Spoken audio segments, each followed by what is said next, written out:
Estamos dando sequência nessa nossa jornada, Luzes na Cidade, dos discípulos de Jesus. E nós estamos fazendo essa jornada junto com a nossa igreja irmã do Gama, pastor Abisaí. Nós não estamos fazendo as mesmas mensagens, mas estamos seguindo a mesma linha, né? E quando Jesus, da onde vem essa luz na cidade? Vem daquela identidade que Jesus nos deu. Quando ele fala, vocês são a luz do mundo. Amém? E é muito legal a gente pensar naquilo que ele fala. Olha, não dá para a gente ser luz e ser colocada embaixo da mesa. Ser um luzeiro que fica embaixo de uma bacia. Você põe luz numa vela e coloca ela embaixo numa bacia. Não dá. Se um dia o Espírito Santo tocou o nosso coração, se ele realmente tocou, não dá para a gente se esconder. Não é? Não dá para a gente se esconder. Vem dias bons, vem dias ruins, mas a gente continua sendo luz. Amém? Esse é o pano de fundo. E como a gente falou ali, eu só não quero ficar repetindo isso todo domingo, mas só como alguns de vocês não estavam aqui, a gente vai fazer ao longo das semanas, né, como se fossem minisséries. Primeiro, aquelas coisas que os discípulos de Jesus, aqueles que realmente são luz, eles fazem, eles aprendem a fazer. A primeira delas é desenvolver intimidade com Deus, é a nossa minissérie, nós estamos falando disso, vamos continuar hoje, ok? Depois, demonstram o fruto do Espírito, usam seus dons para o reino, contam as suas histórias de graça. Quando alguém te pergunta, o que tem de diferente na sua vida? Você sabe contar o que Jesus te fez. A gente vai tratar disso também. E administram sua vida para Jesus, né? Somos mordomos, né? Nós não somos donos do nosso dinheiro, dos nossos narizes, nós somos mordomos. Deus nos dá e a gente administra para Ele. Como a gente faz isso? A gente vai ser a última etapa ao longo do ano que a gente vai tratar, ok? Então, eu queria aqui dizer hoje, nessa segunda parte dessa minissérie, a intimidade com Deus, e eu estou dando um título para ela, uma questão de maturidade, ok? E eu queria trazer o primeiro versículo e aí depois a gente ora. Um pano de fundo aqui para essa maturidade, ou seja, para que a gente possa ser íntimo com Deus. A nossa maturidade espiritual precisa também estar na mesa, ok? E é interessante que um versículo tão conhecido nosso, 1 Coríntios 13, diz assim. Podemos ler junto esse versículo aqui? Acho que sim, né? Ainda que eu fale as línguas dos homens e dos anjos, se não tiver amor, serei como sino que ressoa ou como prato que retine. Amém? Amém. Pai Santo, nos dá da tua unção nessa manhã. Que seja o teu Santo Espírito falando ao nosso coração. Que eu seja apenas o teu instrumento aqui nessa manhã, Pai. Para aqueles que estão aqui entre nós, para aqueles que ouvirão depois essa mensagem, Pai, fala ao nosso coração. Ensina-nos a sermos maduros em Cristo. Em nome de quem oramos. Amém. Amém? Interessante que Paulo aqui, que está escrevendo essa carta aos Coríntios, uma igreja que tinha tudo, mas parece que pecava no básico. E ele, depois de abordar tantas coisas ao longo dessa carta tão rica, ele começa um poema. Eu mesmo já usei esse texto em alguns casamentos, né? Porque ele vai falar de tantas coisas, mas se a gente for pegar mesmo o contexto e o porquê Paulo está falando do amor, ele está mostrando ali que você pode ter muitos dons, como aqui, dom de línguas, profetizar, você pode dar bens, distribuir os seus bens, você pode querer morrer em nome dessas pessoas, você pode ter tantos outras habilidades e tantos dons, mas se não for por amor, ele fala aqui, né? Como o sino que ressoa, e como prato que retina. Eu fico sempre pensando assim, imagina o Otávio aqui, né? Nosso baterista de hoje aqui, se ele ficar só no prato ali o tempo todo,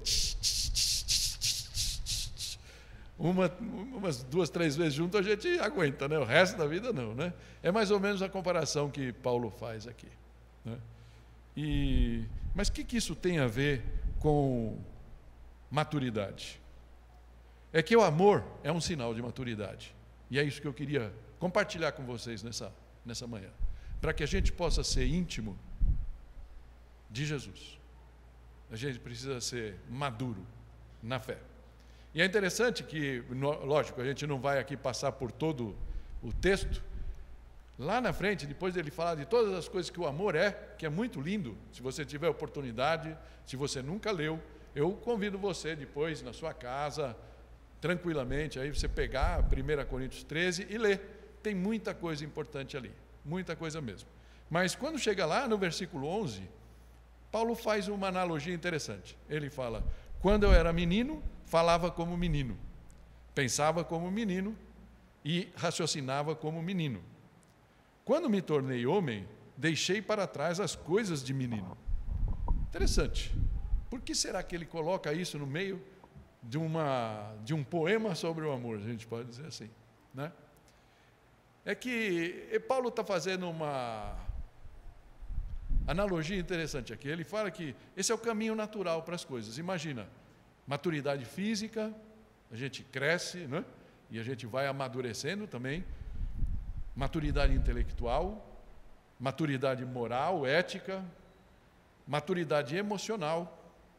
E também para a nossa, mais importante aqui, para o ponto, a maturidade espiritual, né? Então é esse pacote aqui. E esse é o nosso tema de hoje, a nossa maturidade em Cristo. Porque o amadurecimento é uma coisa que deveria ser natural, é natural, tá?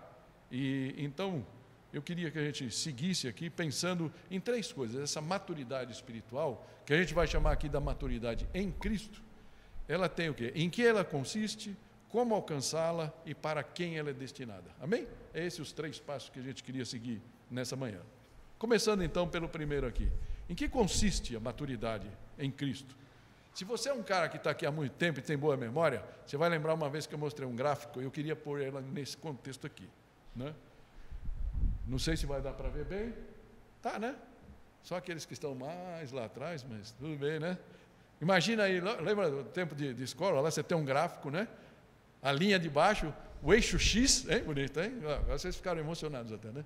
O eixo X é o eixo lá nos nossos anos. Começa lá do 0, estou colocando aqui até 90, acho que está razoável, né? Como a média, nós estamos falando de média, ok? E na outra, vertical, um percentual de realização dos nossos desejos, dos nossos sonhos. E ali ele está indo até 70%, que a gente sabe que 100% a gente não vai conseguir nunca de ninguém, né? Qual é o seu objetivo na vida? Fama, poder, sucesso profissional, realização econômica, saúde, ter uma vida estável e tranquila? Ainda que for isso. Imagina que você fala, pô, se eu conseguir atingir 70% disso, vou ficar tranquilo, né? Então está ali a linha do ideal. Eu queria colocar algumas linhas aqui só para a gente poder pensar um pouquinho. Essa é uma linha da vida, ok? O pessoal chama na probabilística de um desvio padrão, né? É a linha normal que todos têm. Então, eu sei que hoje tem uma turminha bem jovem que está vindo aqui. Hoje o único representante dessa aqui é o Davi, lá atrás, né? Então, quando a gente tem 19, 18, 20 anos, a gente tem aquele sonho dourado. Vou ficar rico até os 30, me aposento com 35, né? Não é mais ou menos? Eu cheguei a ouvir isso. Cheguei até a pensar alguma coisa do tipo, né? Com 35 estou aposentado já, tudo mais. Mas a gente sabe que, de repente, você é um cara muito fora da curva, você é um jogador de futebol que com 40 anos é velho, né? Para a profissão. Mas, digamos assim, nós, os mortais normais, né? A gente tem ali, e aqui mostra assim, um auge, lógico, talvez aí de longe não dê para você perceber direito, mas entre os 40 e os 60 anos, é aquilo que a gente já trabalhou o suficiente, já estudou, já já entendeu o suficiente para você estar no auge da sua realização, seja ela que for, que você quis. E até os 60, e depois, queridos amigos, eu posso falar já de testemunho pessoal, aí é universo em desencanto, certo? Aí é ladeira abaixo, mas com o Senhor tudo dá certo, né? Então a gente tem aquele auge. Tudo bem aqui? Estamos juntos aqui? Acho que representa mais ou menos o que é todo mundo. Eu quero colocar uma outra curva aqui, que é a curva do conhecimento. Conhecimento. Deveria começar lá no 0, mas só para ficar ali bonitinho, ela está começando no 10. Mas, por exemplo, estamos aqui, hoje de manhã tivemos uma visita ilustre aqui, o Theo esteve aqui de manhã, meu neto. Está quase pronto para ver, ele não tomou nenhuma vacina, essas coisas, né? Está quase chegando o momento de tomar as vacinas, aí vai ficar mais tranquilo para ele vir. Mas você percebe claramente que cada dia que passa, parece uma esponjinha, né? Já está ligado. Acho que vai gostar de música. Sexta-feira estava lá em casa, começou a chorar, sobrou para mim. E aí eu fui, estava com televisão perto lá, não sei o quê, eu coloquei uma música, automaticamente ele parou, ficou prestando atenção na música, né? Então, já está ligado. Gente, é assim. Então, essa curva é mais ou menos assim mesmo, ela sobe quando a gente é criança, tal, ela sobe, né? A gente aprende coisa para burro. E aí, depois, ao longo do tempo, é natural que essa curva vai. A gente está tendo menos coisas também para aprender, não precisamos mais daquela coisa. Mas a gente sempre aprende, até o último dia de vida. Muito triste quando a gente vai falar com uma pessoa e a pessoa fala, já sei tudo, não preciso aprender mais nada. Quem é? Ninguém pode, né? Ok? Tudo bem. Essa outra curva é a curva do amadurecimento. Vocês não conseguem ver ali embaixo? Ou se talvez vejam, né? Essa curva aí. Ela é verde, não tive nenhuma conotação aqui de futebol nem nada, né? Mas tudo bem. Ela é, ainda mais para um corintiano falando isso, mas tudo bem, né? Vamos lá. Ela está aqui. Então, o que acontece? A gente vai aprendendo coisas e demora um tempo. Tem uma palavra em inglês que a gente usa muito, né? Mas, desculpa, que fala do gap, né? Essa distância que existe entre as coisas que a gente aprendeu e o nosso nível de assimilação daquelas coisas, né? Então, é a curva de amadurecimento. A gente vai amadurecendo as nossas experiências, isso vai sendo sabedoria. Por isso, eu sempre dividi, eu já tive muito chefe, assim como vocês, provavelmente, aquelas pessoas que você fala, é uma pessoa muito inteligente, tem muito conhecimento, mas não é uma pessoa sábia. Não transformou aquele conhecimento em sabedoria de vida, né? E é mais ou menos essa curva que explica, ok? Tudo bem? O que acontece com essa curva? Tem gente, está vendo, ó, pontilhadinho lá em cima? É como se tivessem pessoas que amadurecessem muito rápido. Talvez por perda. Eu, por favor, não estou querendo colocar aqui em nenhum patamar, porque eu já fui muito pouco sábio em muitos momentos da minha vida, né? Mas, por exemplo, eu perdi meu pai muito cedo. Com 12 anos estava aprendendo datilografia, com 14 anos estava trabalhando. Naquela época podia, né? E não era feio. Tá? Então, tem coisas da minha juventude que eu tive que deixar de lado e tive que amadurecer, mesmo que tivesse sido sofrido. E muitas pessoas, alguns filhos de pais que se separam, né? Acaba sofrendo isso. E aí, o que acontece? Acaba amadurecendo antes. Tem um amadurecimento precoce, que a gente chama, né? Ah, fulano é precoce, né? A gente não gosta de falar isso. Até com criança de vez em quando, ok? Mas existe o outro lado da moeda, que é aqueles que têm um amadurecimento tardio. Tardio. Já viu velho que parece criança? Não estou falando de Alzheimer, por favor, não me entendam mal. É aquele que, na curva natural, ainda em plena das suas faculdades mentais, parece que nunca aprende, parece criança. Briga, dá murro em ponta de faca, faz umas coisas bestas, né? Então, existe então um gap maior, uma distância maior entre aquilo que ele deveria conhecer, provavelmente conhece, mas não transforma em sabedoria de vida. Ok? Tudo bem? Estamos juntos? O que eu queria falar aqui? Imagina que essa curva do conhecimento fosse o conhecimento de Cristo. Conhecimento de Cristo. E como é que a gente adquire conhecimento de Cristo? Pelo Espírito Santo. Não, espera aí, eu vou ficar aqui, vou ficar na unção, vou buscar os dons espirituais e o Espírito Santo vai me dar todo o conhecimento de Cristo. Não, querida. Está aqui o conhecimento de Cristo. Está aqui. Conhecer a Cristo, quem Cristo é, e conhecer os ensinamentos, os mandamentos, os exemplos de vida. E a fonte é essa. Se a gente nunca abrir isso daqui,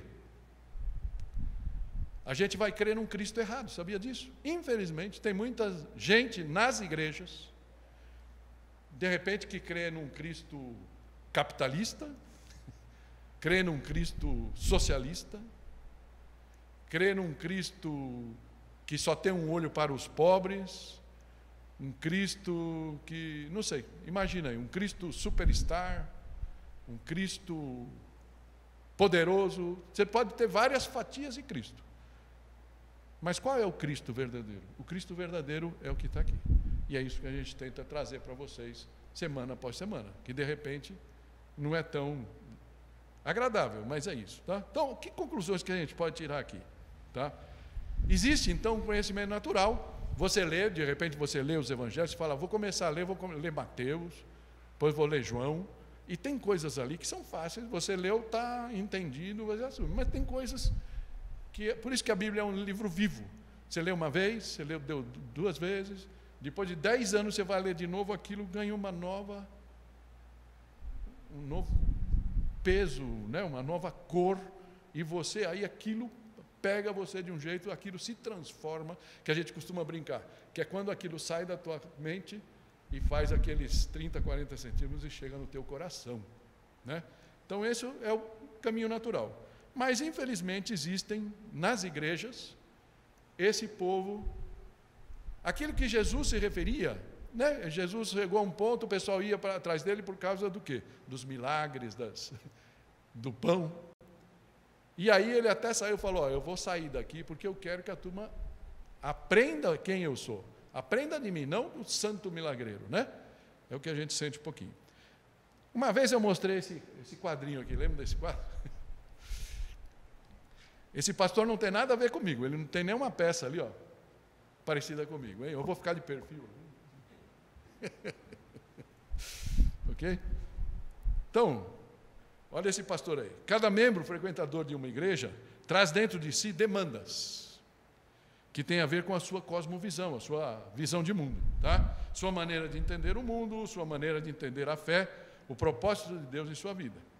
E tudo isso depende do grau de maturidade emocional e espiritual daquelas pessoas. Eu vou dar um zoom aqui. Eu não espero que vocês consigam ler tudo, mas só para ter um sabor aí. Tem gente ali que deve falar como todos vocês, fala, seja rápido. Certo? Tem vários ali, ok? Tem para todos os gostos. Me trata bem porque eu que dou o dízimo mais alto. Ou não fala da cruz porque a cruz é feio, né? Não fala de pecados, falam que são, como é que ele fala aqui? Escolhas ruins, né? São equívocos e tal. Tem de tudo, né? E o pastor tem que conseguir ler essas bandeiras das pessoas que estão. É interessante, né, que alguns desses desejos são legítimos, são corretos, contribuem para o desenvolvimento do reino, na igreja, onde estiver. Mas outros, infelizmente, nem tanto. Alguns deles demonstram realmente a nossa imaturidade emocional, muitas vezes, ou espiritual. Tá? 6 anos atrás, mais ou menos, acho que foi 2018, eu trouxe uma série do livro do John Stott, O Discípulo Radical. Aqueles que estão aqui mais tempo vão lembrar disso daí. E a gente fez o livro inteiro. Mas esse negócio da maturidade me fez lembrar um dos capítulos daquele livro. E uma das coisas que o Stott fala, ele fala que um dos problemas nas igrejas de hoje é crescimento sem profundidade, né? E é interessante que ele fala disso, ele não estava falando de uma igreja específica, ele falou, fui para a África, está acontecendo, fui para a Índia, aquelas igrejas multitudinárias. Como ele escreveu isso já há muitos anos, ele já é falecido, talvez ele não tenha ido na Coreia, mas a Coreia, não sei se vocês ficaram sabendo, a própria Aliança, tem a maior igreja da Aliança no mundo, é lá, igrejas com 350 mil pessoas, imagina isso, não dá nem para a gente pensar. Mas o que essas igrejas são? São aquelas igrejas pentecostais, e que a turma está lá atrás de quê? Mais ou menos isso, dos milagres, das bênçãos, né? Milagres e bênçãos. Nada contra. O problema, quando você vai buscar só milagres e bênçãos, se você esteve aqui, teve um culto que eu mostrei aqueles quadrinhos, lembra do primeiro andar? Então, de repente, tem um pastor muito legal, uma igreja tem lá o púlpito tem uma prancha de surf, umas coisas assim bem legais, né? E o pessoal vai por isso. Mas qual é o risco dessas pessoas que vão e buscam isso, ficarem naquele primeiro andar, né? Ou seja, nível consumo. Nível consumo. E lembra que a gente falou que a gente precisa ir para o segundo andar? Discipulado, aprender, querer aprender realmente. Então, esse crescimento sem profundidade faz com que em algumas igrejas tenha muita gente, tá? Mas se alguma coisa sai errado, a gente birra. E, infelizmente, no mundo de hoje tem a porta da saída das igrejas é mais ou menos tão atrativa quanto a porta da entrada. A gente viveu isso aqui, não é? É muito triste, mas é assim. Por quê? Porque quando a pessoa é imatura, ela fala, eu vou em algum lugar que me faça um cafuné mais gostoso. Entende? Porque quem precisa de cafuné? Quem ainda é imaturo. Não sabe que o cafuné que a gente tem que receber e recebe é de Cristo. Não é? Ok? Então, é isso que está aqui por trás. Como é que Paulo, por exemplo, né, um dos apóstolos, tratou isso? Eu queria compartilhar com vocês o que ele diz também na carta dos Coríntios, só que não no capítulo 13, logo no começo da carta, no capítulo 3. Ele usa um texto que é interessante. Aparentemente, desgostou alguns dos irmãos de Corinto. Lá. Os coríntios ficaram meio chateados com Paulo por causa dessas palavras. Mas, versículo 1, no capítulo 3, ele fala assim, irmãos, não lhes pude falar como aos espirituais, mas como a carnais. É a primeira vez que essa palavra aparece. Né? Como a crianças em Cristo. Dei-lhes leite e não alimento sólido, pois vocês não estavam em condições de recebê-lo. Interessante, né? Todos nós, Jesus falou, para você entrar no reino de Deus, você tem que nascer de novo, certo? Então, todos nós entramos como crianças na fé. Se eu tivesse me convertido ontem, vamos dizer, com 60 anos, 60 e poucos, eu podia ter me convertido, e para efeitos espirituais, eu seria como uma criança. Tudo novidade. Que nem o Theo, né? Que está tudo novidade para ele, seria para mim também, tudo novidade. O que se espera é que ao longo do tempo a gente vá correndo atrás, vá lendo, vá conhecendo, e a nossa maturidade, até por já ter uma certa maturidade de vida, vá colando uma curva na outra. Ok? É o que se espera. Parece que não é o que Paulo via lá, naquela igreja. Tá? E aí o texto segue falando assim, de fato, vocês ainda não estão em condições. Ou seja, ele não podia dar uma feijoada espiritual ali, os textos, né? E tudo mais. Ele tinha que ser uma coisa mais light, que tivesse também um cafunézinho para ficar todo mundo legal. E aí, de fato, vocês ainda não estão em condições. Por quê? Porque ainda são carnais, ele ainda fala, não é? Não estão, o que é carnais aqui? Não estão vivendo no espírito, certo? Porque visto que há inveja e divisão entre vocês, não estão sendo carnais e agindo como mundanos? Uau! Será que de vez em quando essa roupa não serve para nós também? Eu leio isso e algumas vezes eu me sinto coladinho com isso. Talvez você não, mas eu acho que essa roupa serve para tudo. De vez em quando a gente desce da fé, desce da unção, né? Podia brincar com alguns queridos amados aqui, né? Parece que a gente desce ali da unção e, né? Esquece da coisa e volta o velho Carlos, o velho a cada um de vocês que poderia dizer aqui. Amém? Interessante, porque ele está falando do fruto, né? Assim como tem o fruto do Espírito, amor, paz, longanimidade e tal, aquela coisa que você vê em quem é maduro na fé, você vê do outro lado, briga, rixa, inveja, essas coisas que acabam acontecendo, né? pior coisa para um crente, um cristão, um discípulo de Jesus, aquele que Jesus falou que é luz na cidade, é viver como um mundano, como qualquer pessoa, né? Isso envolve muitas coisas: viver mentindo, caluniando, não honrar seus compromissos, tanto dívidas quanto em palavras. Ah, não, te pago. Não, ok. Que dia? Dia de São Nunca, né? Ou, não, pode contar que eu vou lá. E você era esperando, tal. Cadê? Falou que vinha, não vem, né? Ter inveja, como o texto aqui fala, né? Viver gerando cisânia, infelizmente. Gente imatura nas igrejas, porque a gente traz para dentro das igrejas as coisas que a gente tem no mundo. E de repente, o que é cisânia? Uma palavra que a gente não usa muito. É discórdia, né? Divisão. Ah, você viu, pastor, o que ele fez comigo? A Belquisa entrou e saiu e não olhou para mim. Acho que ela não gosta de mim, né, Belquisa? Certo? Essas coisas. E aí, de repente, se pega a gente meio desprevenido, é mesmo? Eu vou falar com a Belquisa, né? Pronto, está feita a cisânia, né? É disso que trata. E Paulo estava preocupado com isso naquela igreja, tinha dado muito problema. E é interessante que um pastor, Rick Warren, né, americano, ele fala assim: é triste que no rebanho de Deus as maiores feridas venham das outras ovelhas e não de lobos. Uau! A gente espera que seja, que a gente precisa tomar cuidado e estar preparado com os de fora, né? Mas de repente você vai na igreja e... Eu mesmo já disse coisas aqui que deixou alguns irmãos muito chateados num passado remoto aí, né? E assim a gente é falho. Graças a Deus por Jesus, que pagou na cruz pelos nossos pecados, amém? Essa é a nossa grande vantagem. Okay? Então, tudo isso são frutos de imaturidade. Tudo bem? Estamos juntos? Então, você pode falar, mas você falou que ia dizer o que é maturidade, está falando o que é imaturidade. Mas acho que por exclusão a gente pode entender, né?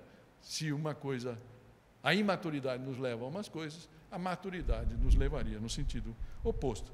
Mas de repente a gente fala, mas tudo bem, mas como é que eu alcanço isso? Como é que eu posso alcançar a maturidade? Esse é o nosso segundo ponto. E eu queria trazer de novo Paulo, mas numa outra carta, aos Colossenses, que era uma igreja que não tinha tanta discórdia, mas eles estavam indo também com alguns outros problemas. Mas Paulo, no capítulo 1, versículo 28, ele diz assim: nós proclamamos, e logicamente que ele estava falando de Cristo, né? Nós o proclamamos, nós anunciamos a Cristo, nós pregamos a Cristo, advertindo e ensinando a cada um com toda a sabedoria, a fim de que apresentemos todo o homem perfeito em Cristo. Amém? Aí Paulo continua, ele fala, por isso eu me esforço tanto. E eu acho que todo pastor honesto é mais ou menos isso. Por que que eu toda semana fico ali ruminando, desde a segunda-feira e muitas vezes no sábado à noite, eu ainda estou ruminando o que eu venho aqui compartilhar com vocês, né? Porque a gente quer que vocês atinjam esse patamar. Não é só aquele dia que vocês vão aceitar Cristo, mas que a sua vida represente o fruto do Espírito. Amém? Então, apresentar todo o homem perfeito em Cristo, esse era o desafio de Paulo, levar todo o homem que ele colocasse a mão para esse patamar. Tá? Mas o que significa essa perfeição, perfeito em Cristo? E eu queria aqui trazer a palavra em grego, todo homem perfeito em Cristo. O que isso representa? A palavra aqui do grego é teleios. É uma palavra que tem em vários locais por aí. É até nome de empresa isso aqui. Qual é a tradução dessa palavra aqui? Pode ser duas vertentes. Uma é perfeito, que o texto que a gente leu usa, tanto a ARA quanto a NVI usam perfeito, a maioria das línguas, das Bíblias em português, mas também significa maduro, maduro. Só para a gente ir um pouquinho mais fundo, fala lá, né, na tradução, é completo, que é uma outra palavra. Completo é plenamente treinado, preparado, em crescimento, em caráter mental e moral, ou seja, pronto. Ou íntegro, que é inteiro, adulto, maduro, que é justamente isso. Então, é como se Paulo tivesse aqui dizendo assim, né? Nós proclamamos a Cristo, advertindo e ensinando a cada um, com toda a sabedoria, a fim de que apresentemos todo o homem maduro em Cristo. Amém? Maduro em Cristo. Para isso eu estou aqui, gente. Para isso eu estou aqui. Para tentar ajudar vocês nesse caminho. Tá? Então, o Stott, né, no livro que eu mencionei, ele fala assim: ser maduro é ter um relacionamento inteiro e íntimo com Cristo. A gente está falando de intimidade, né?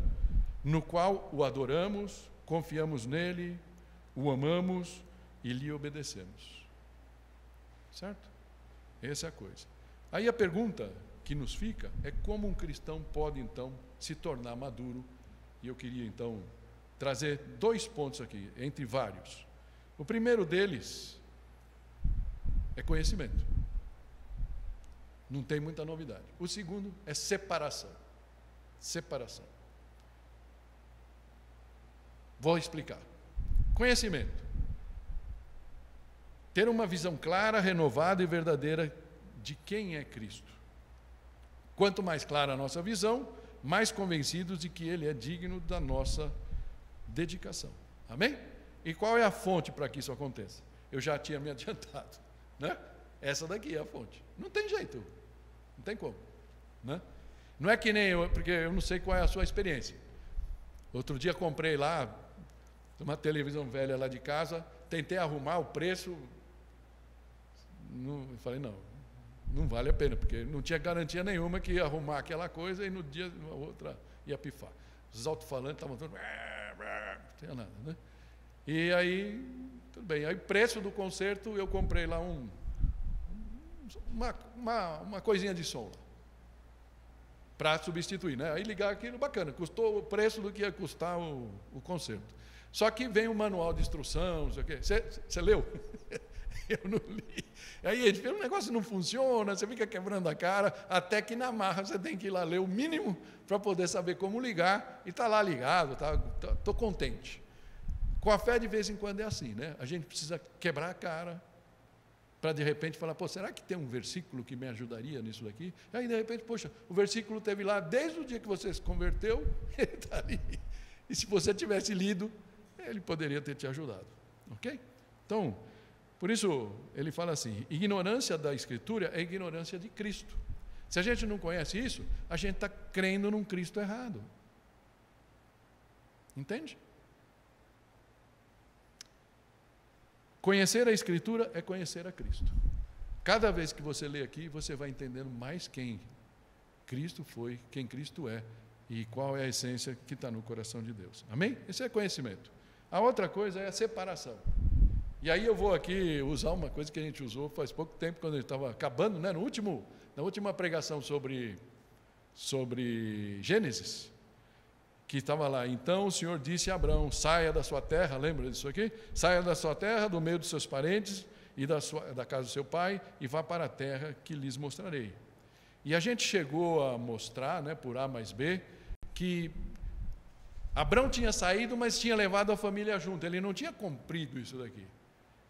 Deus deu a ordem para ele, deu a promessa e ficou sem falar com ele de novo, até que o pai dele morreu, ele saiu lá de Arã, onde tinha ido morar com os pais, e depois, quando ele se separou de Ló, a palavra do Senhor voltou, ou seja, só quando ele cumpriu, muitos anos depois, é que o Senhor deu para mim, 1 ano é como 1000 anos, 1000 anos é como 1. Eu posso esperar. Você quer brincar? Brinca aí. Né? Mas é interessante que naquele dia eu pus essa palavrinha do Paul Hoff, né? Naquele livro Pentateuco, que ele fala, ou a nossa fé nos separa do mundo, ou o mundo nos separa da nossa fé. Isso é tão claro, gente. O Senhor me deu um puxão de orelha, eu vou confessar uma coisa para vocês aqui, e não é a primeira vez, mas ele me deu um puxão de orelha, porque o YouTube virou uma coisa assim, meio que a nova televisão. Eu não sei qual é a sua condição, talvez você não tenha esse recurso, né? Hoje a gente tem esse recurso no celular, tem uns que conseguem passar para a televisão, eu tenho essa possibilidade, então, de vez em quando, antes eu assistia lá o repórter Esso. Ô, Rubão, lembra dessa daí? Sei lá, o repórter da canal tal. Hoje em dia, você olha aquilo lá, vou buscar alguma coisa e está disponível. Só que o que acontece? Isso pode virar uma febre. E você fica faminto, sedento por informação. Né? E aí, numa área específica na minha vida, Deus chegou e falou: chega de política. E está difícil para mim, confesso a vocês, porque eu sempre gostei de política. Eu não sou um cara que segue política no último ano ou no último governo. Eu sempre gostei de saber o que acontece no mundo, e Deus sempre me deu o privilégio de saber e de entender, de captar. Vocês já viram várias vezes eu trazer coisas aí que vocês nem imaginavam, e depois as coisas acabam acontecendo, né? Então eu meio que me gabo dessa minha capacidade, mas ele chegou para mim e falou: chega. Então eu estou tendo que brigar com ele, porque os caras que eu costumava ver no YouTube agora não são os caras que eu devo ver. E aí de repente eu não tenho nada para ver outro, então eu escuto música, adoração. Olha que coisa boa, né? Hoje cedo a gente veio escutando as músicas que eles põem no grupo do louvor lá, tinha um link, e eu vim escutando as músicas. Vi alguma coisa de Porto Alegre lá, da enchente, que eu queria orar por isso no final, né? Tá realmente muito triste. Se você não sabe, a gente colocou no grupo de intercessão. Nós temos uma igreja lá em Morada do Vale, até agora está um pouco fora da área de enchente, mas está ficando tudo isolado, porque todas as pontes caíram, está um caos, né? Tem um Pix, se você quiser mandar recursos. A igreja, a gente fechou um valor, a gente está mandando para eles, mas pessoalmente, né, muitos de nós estamos mandando um valor para eles, para poder ajudar nesse momento. Então, essas coisas a gente precisa saber, né? A gente está no mundo, a gente precisa saber o que acontece no mundo, mas não precisamos entrar, isso não pode entrar no nosso coração. É disso que estou falando aqui. Ou a nossa fé nos separa do mundo, ou no mundo nos separa da nossa fé. Amém? Se eu virar um político, por mais que eu fale que eu sou da bancada evangélica, Jesus já não vai estar no meu coração. Outras coisas vão tomar o espaço dele. Amém? Entende o que eu estou falando? Ok, é isso aqui. Então essa é a separação. Tá? E qual é o apelo maior que tem na Bíblia? Está em Romanos 12. De novo Paulo. A gente vai estar olhando as cartas de Paulo, porque talvez nesse contexto, esse seja o contexto mais preciso desse apelo que Paulo faz em Romanos 12. Versículo 1 fala assim: portanto, irmãos, rogo-lhes pelas misericórdias de Deus, que se ofereçam em sacrifício vivo, santo e agradável a Deus. Esse é o culto racional de vocês. Não é para a gente entrar. Eu tive um êxtase, o Espírito me levou aqui, no êxtase, aí eu entrei e eu fiz lá uma dedicação. Não, racionalmente. Racionalmente, tem que falar: eu estou no mundo, eu gosto do mundo, não posso dizer que eu odeio o mundo. A gente gosta das coisas que estão no mundo. Eu só não posso deixar que as coisas que estão no mundo sejam mais preciosas para mim do que Cristo. Não é isso? Esse é o tema. Tá? Então, voluntariamente, eu falo aqui, ó, então, voluntariamente, né? Vá. Então, tem uma frase muito boa que fala: sem uma drástica separação, um cristão pode ser tentado a abandonar a Cristo. É muito claro. Se o YouTube passa a ser mais importante para você do que a Bíblia, do que ir no culto, do que Cristo, a sua tendência é o quê? Falar: não vou mais. Paulo segue um pouquinho e ele fala assim, versículo 2: não se amoldem ao padrão deste mundo, a forma que fala do mundo, quais são as vibes do mundo. Eu tenho que falar, como é que é? Eu não falo mais sexo, eu tenho que falar gênero, né? Desculpa, gente, bobagens, né?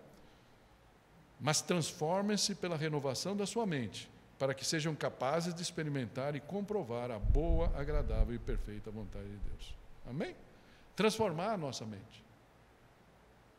Se eu acordo, já ponho lá no canal, entre aspas, né, do YouTube lá, que eu costumo seguir da política, aquilo me contamina, sim ou não? Porque o mundo está tão dividido. Primeira coisa que aconteceu essa semana, eu tive que pôr meu joelho no chão e falar: Senhor, eu entrego diante de Ti o meu ódio. Quem sabe você precisa fazer isso também. E a gente aprendeu isso. Você fecha os teus olhos, fala: Senhor, ó, eu quero pedir perdão pelo ódio que eu tenho, pelo Huguinho, pelo Zezinho, pelo Luizinho.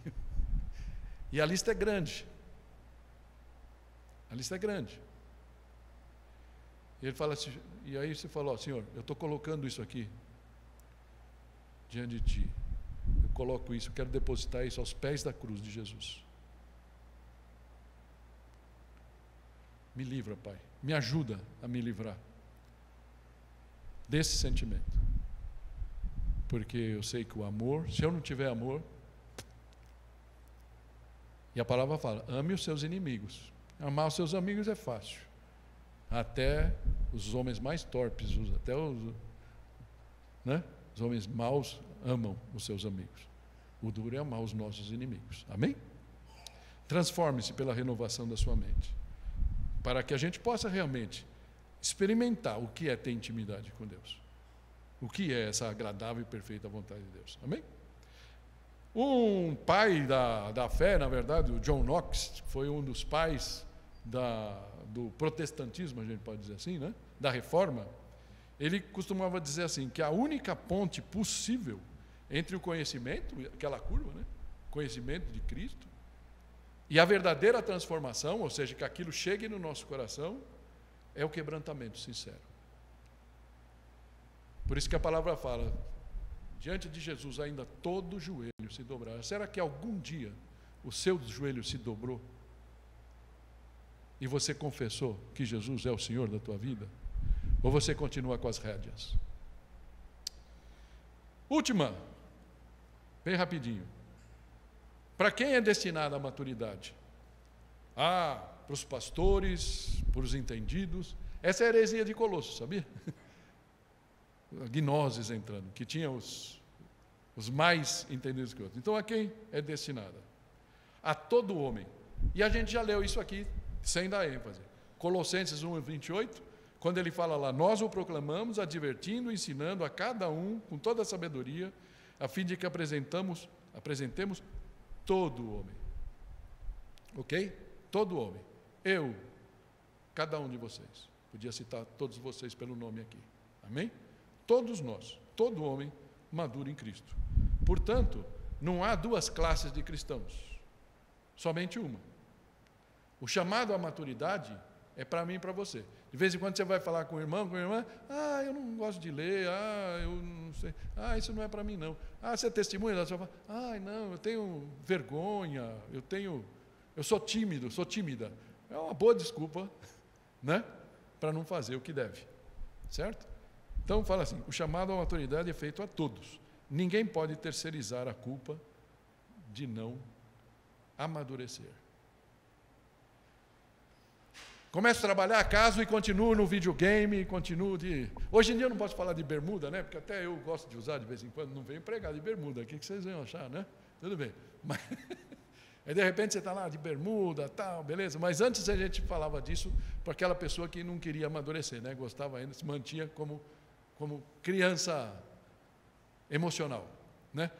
Casava, tudo mais, você vai lá e o cara está lá, neném chorando, tudo para fazer, um monte de roupa para lavar, pia cheia de louça, e o cara lá no videogame, né? Então, cresçam. Tem muito jovem por aí, né, que falando, outro dia eu vi uma nota, eu achei muito bom.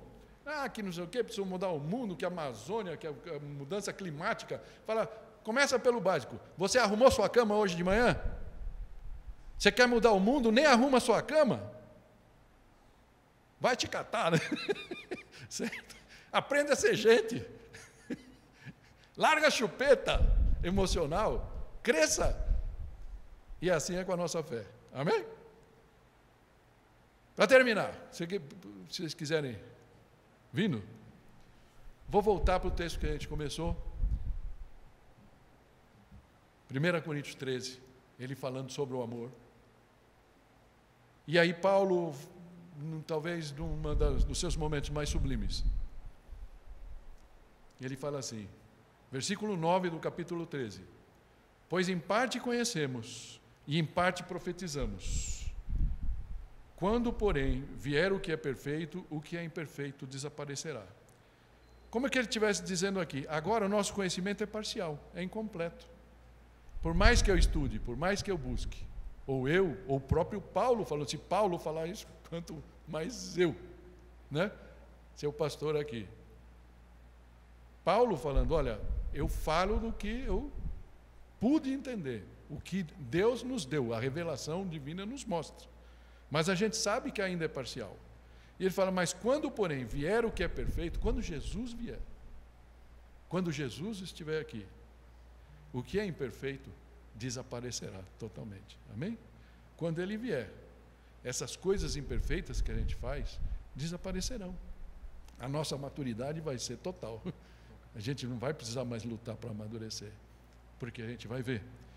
E ele termina o versículo 12 falando assim, agora, pois, vemos apenas um reflexo obscuro como um espelho. Ele está usando uma figura dos espelhos daquela época, não sei se você consegue imaginar, talvez você já tenha visto isso. Pegavam lá um metal, um vidro, alguma coisa, polia, e você via o reflexo, mas não era como um espelho que a gente está acostumado, né? Que mostra mesmo a gente. É uma coisa bem básica. Talvez você já teve em algum lugar aquele espelho de canelinha, já todo cheio de a ferrugem pegando por dentro, né? E você ali tem que olhar, tem que escovar os dentes com aquilo, e é mais ou menos isso que Paulo está falando. É assim que a gente enxerga Cristo, é assim que a gente enxerga a Deus, a fé, num reflexo assim, ainda obscuro, mas então veremos face a face, face a face. Agora conheço em parte, então conhecerei plenamente, da mesma forma como sou plenamente conhecido. Lembra que na semana passada a gente falou de Jesus na carta do Apocalipse, quando ele fala, eu te conheço. E eu queria que você fechasse teus olhos para a gente poder orar. E eu acho que o grande alento que nós temos é saber que a gente pode ainda ser imaturo, não entender exatamente qual é o plano de Deus para a nossa vida, mas a gente pode descansar. Respira, enche o teu pulmão e solta assim. E fala, eu sei, Senhor Jesus, que o Senhor me conhece. E eu sei que eu vou te conhecer, assim como o Senhor já me conhece, cada cantinho do meu coração. Pai Santo, olha para os meus queridos irmãos aqui hoje. Cada um de nós está num estágio de maturidade, num estágio de entendimento daqueles ensinamentos que o Senhor deixou na Tua Palavra. Cada um de nós está num estágio de intimidade com Jesus, com o Senhor.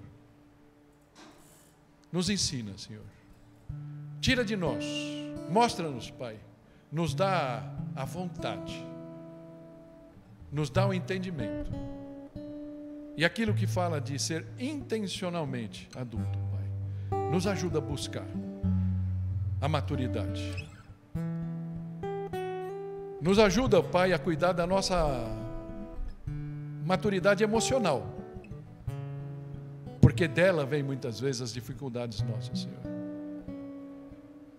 Trata, nos mostra através da Tua Palavra, Senhor. Coloca irmãos que podem nos ajudar nessa caminhada. Mas nós queremos, Pai, a cada dia sermos mais inteiros na Tua presença, para que a nossa intimidade seja real, efetiva, que a nossa confiança em Ti seja plena.